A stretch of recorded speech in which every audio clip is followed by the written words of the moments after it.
Welcome to CR International School online classes. Hello students, how are you?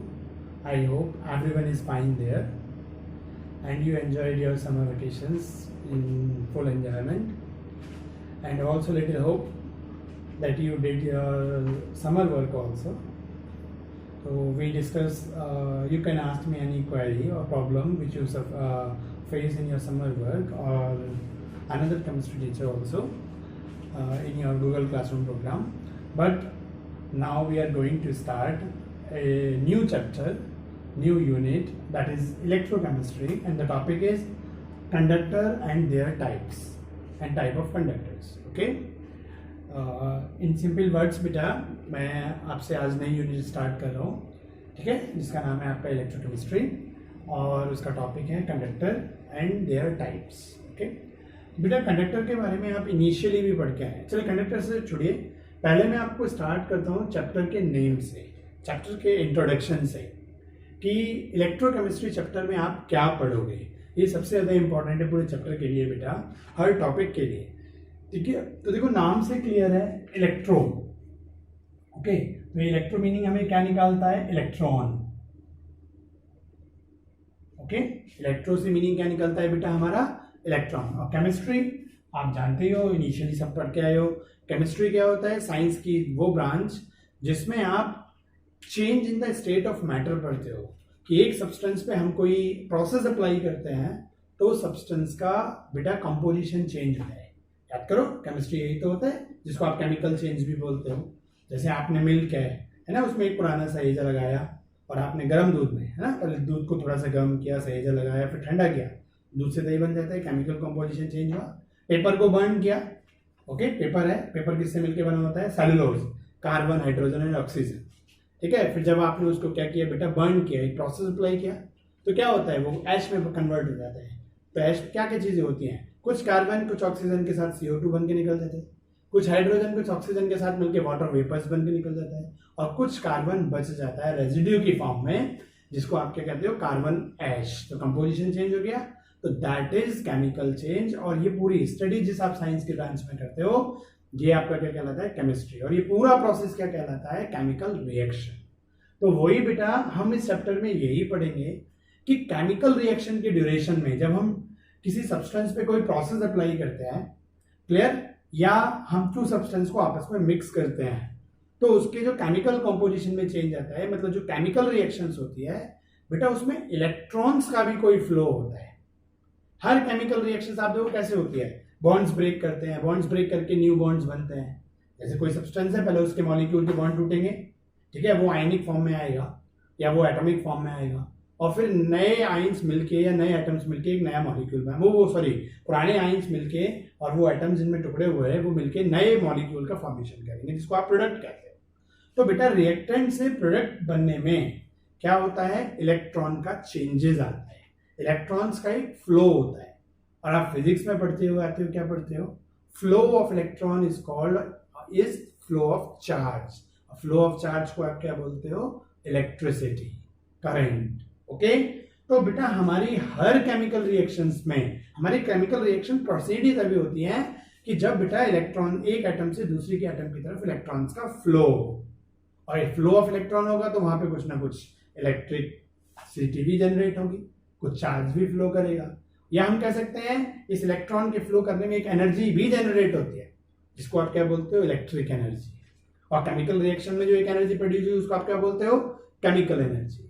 Okay, तो बेटा इस पूरे chapter में आप इलेक्ट्रिसिटी का मतलब flow of electron, flow of charge का रिलेशन किससे पढ़ोगे, आप केमिकल रिएक्शन से, या केमिकल रिएक्शंस में कैसे इलेक्ट्रिसिटी फ्लो कर, चार्ज वो इलेक्ट्रिसिटी डेवलप होती है, चार्ज फ्लो करता है इलेक्ट्रॉन्स के फ्लो करने पर. तो that is the relation between the electron and a chemical reaction. So all the application of your daily life of this topic you study in this chapter. Okay? हम पूरे chapter में बेटा यही सब चीजें पढ़ेंगे. चलिए, तो इसका जो हमारा पहला टॉपिक है बेटा, इसमें आप कई सारे इलेक्ट्रिक सेल्स के बारे में पढ़ेंगे, जैसे इलेक्ट्रोकेमिकल, इलेक्ट्रोलाइटिक, उनकी वर्किंग के बारे में पढ़ेंगे, है ना, उनकी स्ट्रेंथ के बारे में भी पढ़ेंगे, उनकी वर्किंग फिनोमेना भी पढ़ेंगे, उन पर न्यूमेरिकल भी आएंगे. क्लियर है ना. तो इस टॉपिक में, इस चैप्टर में आप ऐसी कई चीजें पढ़ेंगे. इसमें EMF टॉपिक आएगा, इलेक्ट्रोड पोटेंशियल आएगा, काउंट करोगे आप, न्यूमेरिकल्स हैं उस पर, है ना, कोई मेटल है ना, मेटल डिपोजिशन की न्यूमेरिकल भी आप पढ़ोगे, इलेक्ट्रोप्लेटिंग आप पढ़ोगे, है ना। और जब आप जानते हो लॉस ऑफ इलेक्ट्रॉन और गेन ऑफ इलेक्ट्रॉन क्या कहलाता है, ऑक्सीडेशन रिडक्शन। तो आप इस चैप्टर में केमिकल रिएक्शन के ड्यूरेशन में जो ऑक्सीडेशन रिडक्शन होता है और फ्लो इलेक्ट्रिसिटी के प्रोडक्शन में भी, उसको भी यहाँ रिलेट करोगे आप बेटा। तो ऐसे कई सारी चीजें हैं, कई सारे टॉपिक्स हैं। Clear point. तो उसमें जो सबसे पहला टॉपिक इस चैप्टर का है बेटा, वो हमारा क्या है, conductor and their type of conductors and their types. Okay, तो बेटा कंडक्टर के बारे में आप इनिशियली 9th-10th में भी आई थिंक मुझे लगता है पढ़ के आते हैं कि कंडक्टर क्या होता है। हर वो सब्सटेंस जो अपने थ्रू चार्ज का फ्लो करा सके, ठीक है, वो आप क्या कहलाता है, कंडक्टर कहलाता है। Is that clear? ये आप देखिए, आप पढ़े हुए कंडक्टर, है ना, इंसुलेटर, सेमीकंडक्टर। तो कुछ सब्सटेंस ऐसे होते हैं बेटा वो बहुत जल्दी अपने थ्रू क्या करा, जैसे आप देखते हो कॉपर का वायर होता है फॉर एग्जांपल, है ना। तो आपने आपके जैसे घरों में लाइटिंग होती है, जैसे लाइटिंग होती है तो दीवार के अंदर क्या है, अंडरग्राउंड फिटिंग होती है, उसमें वायर्स होते हैं उसके, है ना। तो कॉपर की वायरिंग है मान लीजिए फॉर एग्जाम्पल। तो आप क्या करते हो, स्विच ऑन करते हो तो वहां से करंट का फ्लो होता है, मतलब फ्लो ऑफ चार्ज होता है। किसके थ्रू होता है, वो यहाँ इलेक्ट्रिक बल्ब तक कैसे पहुंचा, है ना। इलेक्ट्रिक बल्ब तक पहुंचने का जो वे है, बीच में क्या है, कॉपर का वायर। तो वो जो इलेक्ट्रॉन स्विच ऑन करने पर फ्लो हुए, जो करंट फ्लो हुआ, जो चार्ज फ्लो हुआ, वो कॉपर के वायर के थ्रू कहां तक पहुंचा, इस बल्ब तक पहुंचा। तो देखिए कॉपर का वायर किस में काम आया, है ना, चार्ज को फ्लो कराने में आया और अपने थ्रू इसने चार्ज को पास कराया, तो दैट इज कॉल्ड कंडक्टर। तो जो बहुत जल्दी बेटा, है ना, अपने थ्रू चार्ज को पास कराते हैं, all that substance is called conductor.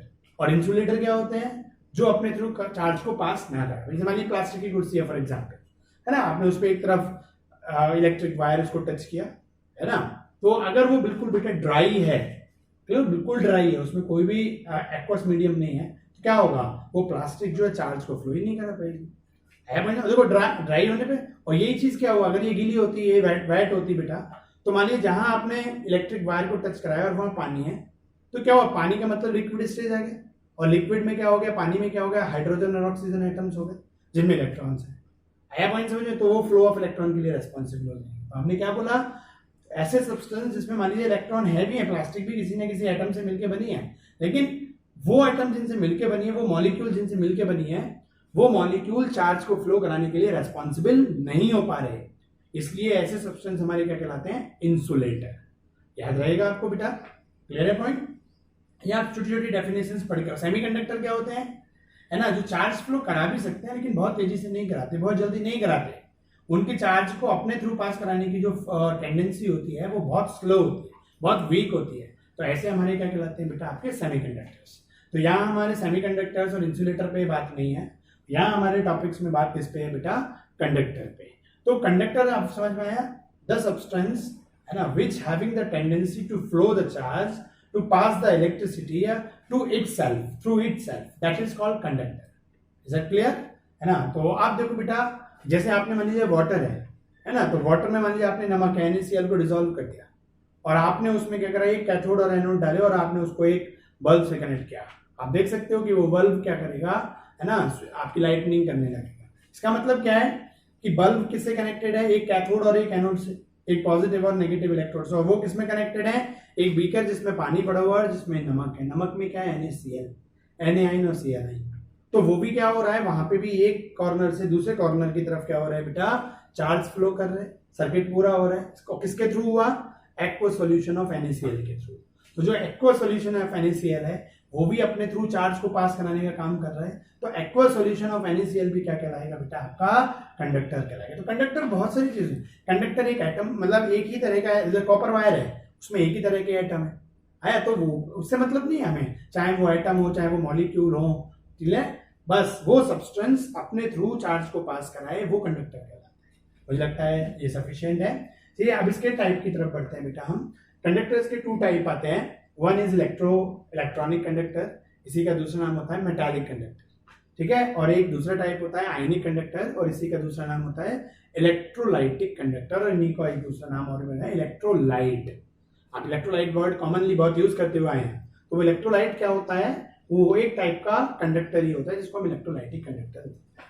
अब देखो पहले मैं इनको बाय एग्जांपल एक्सप्लेन करता हूं, देन इसकी डेफिनेशंस पे आता हूं और इनके डिफरेंस पे आएंगे फिर। Is it clear? तो देखिए हमारे पास, जैसे मैंने अभी आपको बताया, कॉपर का वायर लिया मैंने, है ना, तो कॉपर के वायर में क्या है, कॉपर एटम्स है बेटा, क्लियर। ये मान लीजिए हमारे पास कॉपर के एटम है। एक तरफ बेटा हमने क्या किया, तो इसमें हमने इधर से एक चार्ज पास कराया और इधर की तरफ एक कॉर्नर लिया और एक कॉर्नर लिया है। क्लियर? तो इधर से हम क्या करा रहे हैं, फ्लो ऑफ इलेक्ट्रॉन्स करा रहे हैं। ठीक है, ये हमारे पास यहां से क्या है, फ्लो ऑफ इलेक्ट्रॉन्स। तो आपको दूसरे कॉर्नर्स पे भी क्या है, करंट का फ्लो फील होगा।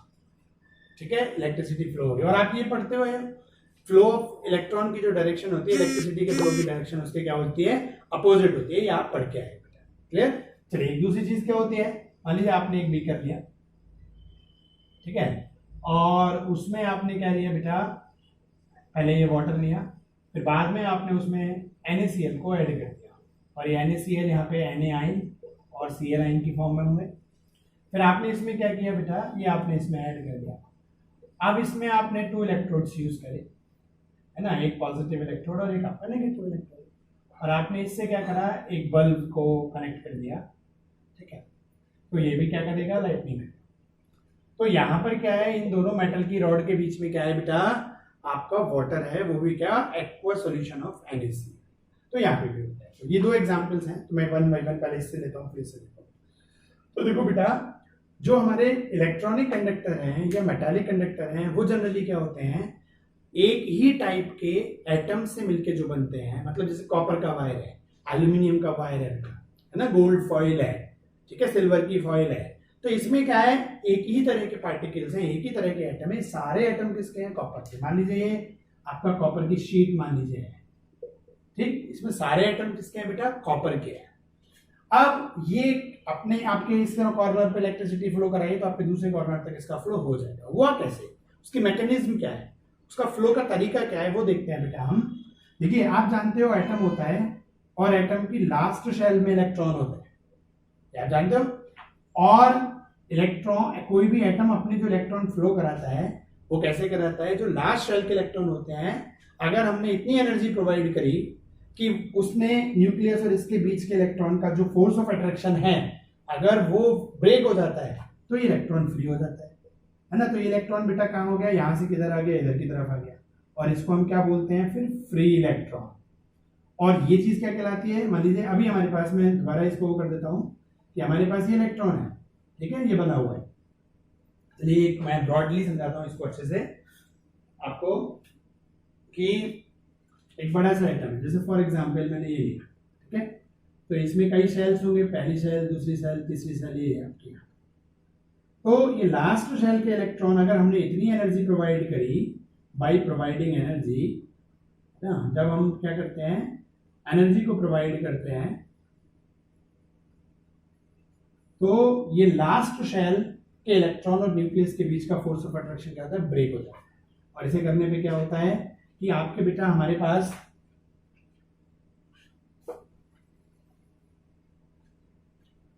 बचता है, देखो अभी भी मैं, देखो फर्स्ट सेकंड थर्ड शेल, तो फर्स्ट सेकंड, और आपके पास क्या बचती है,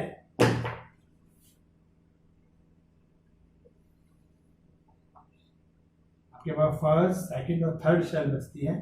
और अब इलेक्ट्रॉन जो बचेंगे बेटा, वो थर्ड शेल में बचेंगे, और ये इलेक्ट्रॉन जो था वो फ्री हो गया। अब यहाँ ये क्या कहलाएगा, है ना, फ्री इलेक्ट्रॉन कहलाएगा। और जब ये इलेक्ट्रॉन इसने लॉस कर दिया, तो बेटा ये इस पूरे पे क्या हो जाएगा, एक पॉजिटिव चार्ज डेवलप हो जाएगा। तो ये क्या कहलाती है, पॉजिटिवली चार्ज्ड कर्नल शेल्स। याद आया? ये बेटा आप याद करो, मैंने केमिकल बॉन्डिंग का जो चैप्टर है +1 में, वहां पढ़ाया है कि जब भी कोई एटम है जिसकी लास्ट, बेटा फॉर गेटिंग द स्टेबिलिटी, क्या होता है, कोई भी एटम अपने इलेक्ट्रॉन को, लास्ट शेल के इलेक्ट्रॉन को क्या कर देता है, लॉस कर देता है। जब लास्ट शेल के इलेक्ट्रॉन को लॉस कर दिया, वो फ्री हो गया।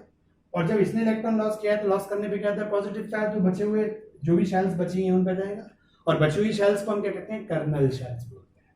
Is it clear? तो यहाँ देखो यही होता है कि बेटा जब हमारी तरफ इधर से इलेक्ट्रॉन का एक फ्लो आता है, ठीक है, तो सबसे पहले ये जो पॉजिटिवली चार्ज का, यहाँ पे सबसे इनिशियल पहले सरफेस पे, फ्रंट लाइन सरफेस पर जो भी बेटा मेटल के एटम आएंगे, है ना, उनको एनर्जी मिलेगी। उस एनर्जी, क्योंकि ये भी इलेक्ट्रिसिटी के फ्लो में, इलेक्ट्रिसिटी में एनर्जी भी फ्लो करती है, तो उस एनर्जी से क्या होता है, और इलेक्ट्रॉन भी जो आते हैं उससे क्या होता है, सरफेस के, है ना, जो सरफेस के एटम है वो उसको लेके, एनर्जी को लेके अपने इलेक्ट्रॉन को फ्री कर देते हैं लास्ट शेल के। क्लियर। और ये पॉजिटिवली चार्ज कर्नल बनते हैं और ये फ्री इलेक्ट्रॉन का आगे की तरफ जाता है। तो जैसे और आगे जाएगा तो फिर उसको फिर दूसरा अगला एटम रिसीव करेगा, उसको रिसीव करेगा, एनर्जी को रिसीव करेगा, वो भी उसको। तो ऐसे बेटा इलेक्ट्रॉन 1y1 होता हुआ कहां तक आ जाता है, आगे तक आ जाता है और फ्लो कर जाता है आगे। क्योंकि देखो हर एटम पे अपना फिक्स है, कॉपर का एटम है उसमें 29 प्रोटॉन है और 29 इलेक्ट्रॉन है। तो वो उसमें जो बैलेंसिंग फोर्स है, जो न्यूक्लियर अट्रैक्शन फोर्स है, वो इलेक्ट्रॉन इक्वल टू प्रोटॉन होता है, न्यूक्लियर कूलम्ब फोर्सेस। अब एक इलेक्ट्रॉन और फालतू आ गया, एनर्जी भी आ गई, तो बेटा क्या होगा, वो सब थोड़े टाइम के लिए तो उसको रोक लेगा, लेकिन आफ्टर सम टाइम क्या होगा, वो इलेक्ट्रॉन नहीं रुक पाएगा ना, वो एनर्जी उसको रोक पाएगी, जिससे वो ब्रेक करेगा। तो इलेक्ट्रॉन 1y1 एक एटम से दूसरे एटम, दूसरे से, मतलब ये कर्नल के ये जो पॉजिटिवली चार्ज कर्नल बनेंगी, ये सब क्या बन जाएंगी, ये सब बेटा इलेक्ट्रॉन, इनके फ्री इलेक्ट्रॉन इस वैकेंट स्पेस में घूम रहे होंगे। Clear point. और पॉजिटिव चार्ज कर्नल ये है आपकी। तो इन फ्री इलेक्ट्रॉन्स में भी क्या होता है, एक फ्री कर्नल्स में भी फ्री इलेक्ट्रॉन्स और पॉजिटिवली चार्ज कर्नल्स। तो इलेक्ट्रॉन 1y1 को बेटा रिपेल करता हुआ, जंप करता हुआ ये आगे की तरफ फ्लो करता है। इस तरीके से क्या करते हैं, ये मैकेनिज्म है, ये वर्किंग है कि कैसे मेटालिक कंडक्टर अपने थ्रू चार्ज को, इलेक्ट्रॉन को पास कराता है। क्लियर हुआ पॉइंट। तो ये इस पे भी बेटा हमारे बोर्ड में कुछ क्वेश्चंस आते हैं कि how a metallic conductor works, या शो द कंडक्टिविटी। कंडक्टिविटी क्या है, चार्ज को फ्लो कराने की टेंडेंसी को हम क्या बोलते हैं, कंडक्टिविटी। तो आपको ये बताओ, आप कैसे लिखोगे इस चीज को, ये बोर्ड का क्वेश्चन है बेटा, तो आप कैसे लिखोगे इस चीज को कि जो मेटालिक कंडक्टर होता है वो सेम टाइप के एटम से मिलकर बना होता है ना, और सेम टाइप के एटम्स में लास्ट जब हम इलेक्ट्रिसिटी प्रोवाइड करते हैं उससे इलेक्ट्रिक एनर्जी मिलती है, जिसकी वजह से क्या होता है, वो जो मेटालिक कंडक्टर होता है उसमें जो एटम्स होते हैं एक ही टाइप के, वो अपने इलेक्ट्रॉन्स को फ्री कर देते हैं और पॉजिटिवली चार्ज कर्नल बना देते हैं और फ्री इलेक्ट्रॉन वैकेंट स्पेस में मूव करते रहते हैं। तो जब एक्स्ट्रा इलेक्ट्रॉन और एक्स्ट्रा एनर्जी आती है तभी इलेक्ट्रॉन में क्या होता है, रिपल्शन होने की वजह से इनमें फ्लो बढ़ जाता है। आगे पॉइंट समझ में। और ये फ्लो करते हुए एक से दूसरे, भाई मान लो इधर से फ्लो आ ही रहा है तो फिर वो इधर तो भागेंगे नहीं, भाई इलेक्ट्रॉन भी इधर से आ रहे हैं, ये भी इधर जाएंगे तो डबल हो जाएंगे, तो वो उसको रिपेल करने के लिए दूसरी डायरेक्शन में फ्लो करते हैं। Is it clear. तो इस तरीके से बेटा हमारा मेटालिक कंडक्टर वर्क करता है। तो चलिए एक तो ये चीज हुई। अब हम बात करते हैं आयनिक कंडक्टर की बेटा।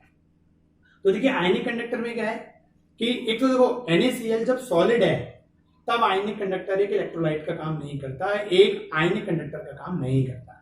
कोई भी आयनिक कंपाउंड जब आयंस की फॉर्म में हो, मतलब उसके आयंस ब्रेक हो गए हो, मतलब वो मॉलिक्यूल जो NaCl है वो अपने आयंस में टूट चुका हो, तो आप जानते हो जब भी कभी हम आयनिक कंपाउंड में वाटर मिलाते हैं, क्लियर, तो क्या होता है, चलिए अभी ना अभी उसको अपडेट करते हैं। चलिए बेटा अब हम बात करते हैं किसकी बेटा, आयनिक कंडक्टर की या इलेक्ट्रोलाइटिक कंडक्टर की। ठीक है, तो सीधी सी बात है, आयनिक कंडक्टर कौन से होते हैं बेटा, जो आयन से मिलके बने, और आयन से कौन मिलके बनता है, आयनिक कंपाउंड्स। ठीक है, तो आयनिक कंपाउंड भी हमारे क्या कहलाते हैं बेटा, आपके आयनिक कंडक्टर और इलेक्ट्रोलाइटिक कंडक्टर। अब वो क्यों कहलाते हैं आयनिक कंडक्टर, है ना, आयनिक कंपाउंड आयनिक कंडक्टर क्यों कहलाते हैं, क्योंकि बेटा वो आयंस के थ्रू क्या कराते हैं, चार्ज को फ्लो कराते हैं। मतलब जो आयनिक कंपाउंड है वो पहले आयंस में ब्रेक करता है, और आप जानते हो आयन जो होते हैं, चाहे वो कैटाइन हो चाहे एनाइन हो, वो हाईली रिएक्टिव होते हैं, अनस्टेबल होते हैं। मतलब तो रिएक्टिव अनस्टेबल होने की वजह से क्या होता है, स्टेबिलिटी को गेन करने के लिए वो क्या चाहेंगे, कैटाइन भी न्यूट्रल होना चाहेगा और एनाइन भी क्या होना चाहेगा, न्यूट्रल होना चाहेगा, इसलिए वो फ्लो करते हैं, है ना। और भाई कैटाइन का मतलब क्या है, उस पर चार्ज की डिफिशियंसी हो गई, और एनाइन का मतलब क्या है, उस पर चार्ज की एफिशिएंसी हो गई। तो वो एफिशिएंसी है वो उसको अनस्टेबल बना रही है, तो वो उसको अपनी एफिशिएंसी को किसी दूसरे को देके, मतलब एनाइन अपने इलेक्ट्रॉन को लॉस करके न्यूट्रल हो जाएगा, तो वो इस बात को देने के लिए, अपनी न्यूट्रल होने के लिए मूव करेगा बेटा तेजी से। और जो कैटाइन है वो इलेक्ट्रॉन डेफिशिएंट है, तो वो अपनी डेफिशिएंसी को पूरा करने के लिए किसी दूसरे से इलेक्ट्रॉन लेने के लिए क्या करेगा बेटा, वो इधर उधर मूव करेगा। और मतलब ये दोनों चार्ज हो गए, पॉजिटिव और नेगेटिव चार्ज, है ना। तो द सब्सटेंस, हमने कंडक्टर की डेफिनेशन क्या बताई कि the substance which having the tendency to flow the charge through itself. तो ये भी क्या होते हैं, आयनिक कंपाउंड आयंस में ब्रेक होके, आयंस के थ्रू बनके, है ना, अपने थ्रू चार्ज को क्या कराते हैं, फ्लो कराते हैं। कैसे कराते हैं वो देखो सीधा सा है, आप बेटा छोटी क्लासेस में पढ़ के आए हो, जैसे फॉर एग्जाम्पल NaCl होते हैं, तो मान लीजिए ये NaCl आप पढ़ के आए हो, 6/6 इसका कोऑर्डिनेशन नंबर होता है, मतलब 1 Na उसके सराउंडिंग में 6 Cl, 1 मान लीजिए इधर तो सेकंड वन इधर, थर्ड वन इधर, फोर्थ वन इधर, फिफ्थ इधर, तो 6 इधर, और फिर Cl पे एक Na इधर हो गया, एक इसके इधर, है ना, एक Na इधर, एक इधर, एक Na इधर और एक ऊपर एक नीचे। तो मतलब 1 Na के सराउंडिंग में 6 Cl होते हैं और एवरेज Cl के सराउंडिंग में क्या होते हैं, 6 Na आयन होते हैं। तो दोनों रेशियो निकालोगे 6/6 और 6/6 का रेशियो क्या निकलेगा 1/1। मतलब समझ आया, एक Na आयन एक Cl आयन के मिलके एक यूनिट बनाता है, एक फार्मूला यूनिट बनाता है, जो मैंने फार्मूला मास में भी आपको समझाया, आपने +1 में आपने पढ़ा होगा। ओके चलिए, तो इस टाइप से बेटा क्या आप सोचो, मान लीजिए एक Na आयन, फिर इसके इधर एक Cl, एक दूसरा Cl, एक तीसरा Cl, एक चौथा Cl और एक इधर की तरफ और एक पीछे की तरफ। फिर इसके इधर क्या है, इस Cl के एक Na इधर, एक Na इधर, एक Na इधर, एक बेटा Na इधर, एक इधर और एक। अब आप देख रहे हो सारे Na आयन और Cl आयन एक दूसरे से इलेक्ट्रोस्टैटिक फोर्स से बने हुए हैं। सब एक दूसरे से क्या है बेटा, इलेक्ट्रोस्टैटिक फोर्स से बने हुए हैं सारे के सारे। तो ये आयन क्या मूव कर पा रहे हैं, आप मुझे बताइए, क्या ये आयन मूव कर पा रहे हैं? नहीं। तो जब तक बेटा आयनिक कंपाउंड के आयन्स एक दूसरे से स्ट्रॉन्ग इलेक्ट्रोस्टैटिक फोर्स से बाइंड अप हैं, बने हुए हैं, तब तक बेटा ये आयन मूव नहीं कर रहे।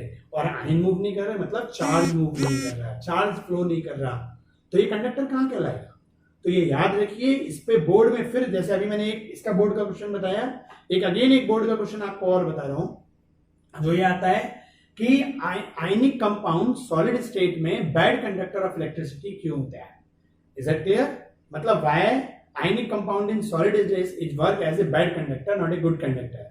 और इसी के एक दूसरा क्वेश्चन भी है बेटा कि ionic compound in liquid state work as a good conductor.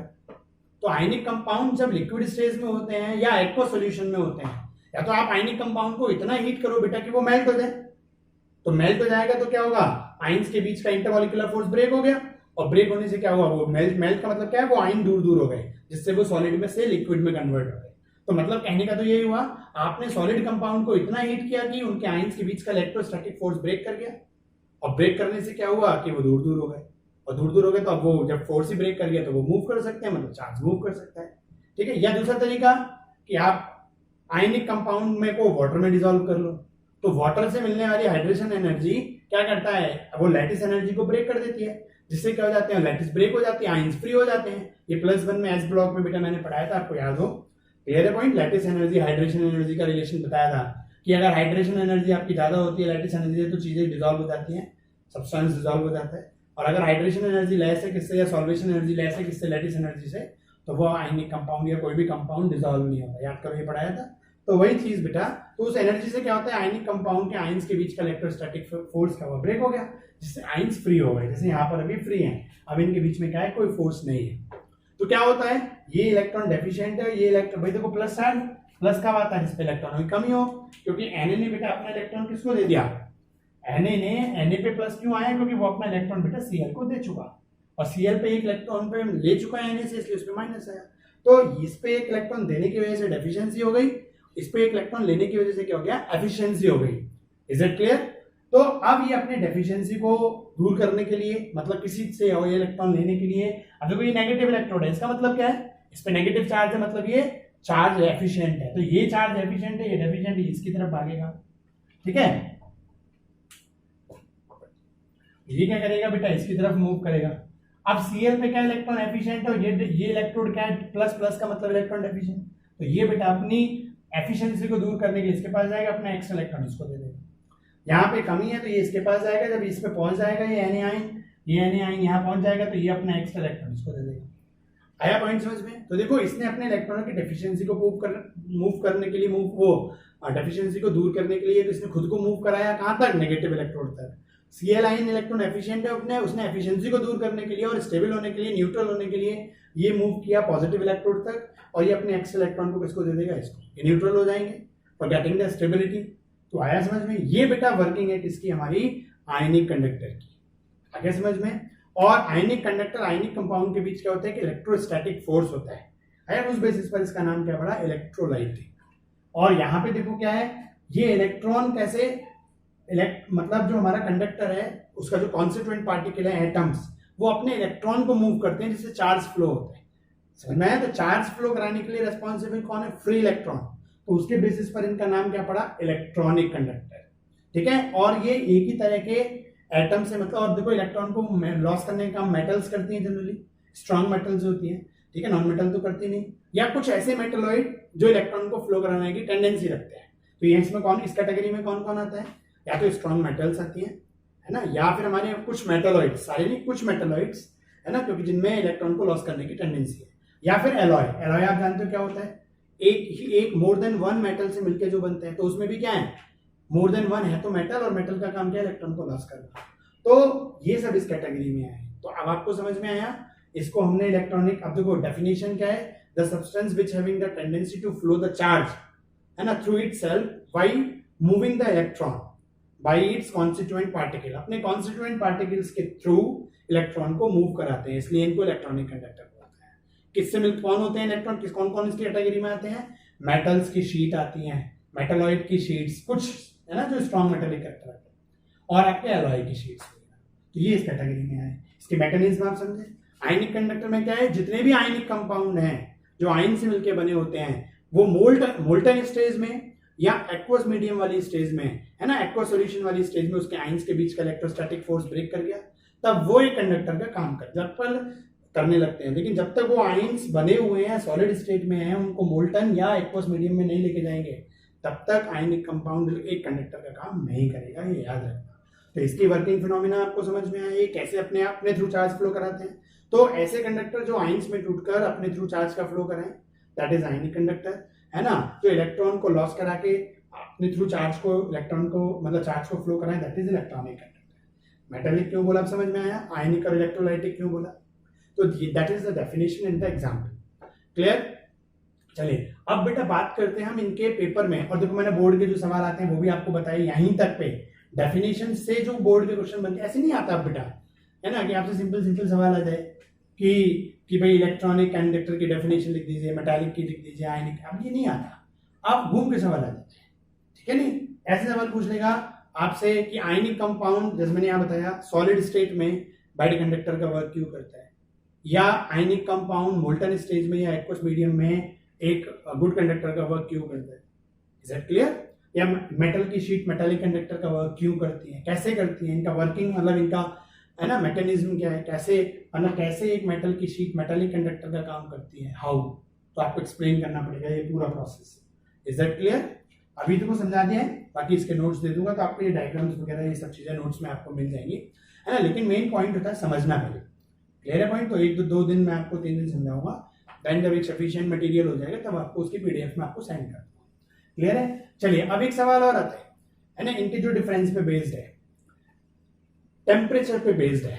जैसे मान लो कॉपर का वायर है, हम इसे हीट करने लगे, मान लो ये कॉपर का वायर है ना, और हमने इसको हीट करने स्टार्ट कर दिया, हमने इसको हीटिंग देनी स्टार्ट कर दिया, हमने क्या करा, इसको हीटिंग करना स्टार्ट कर दिया,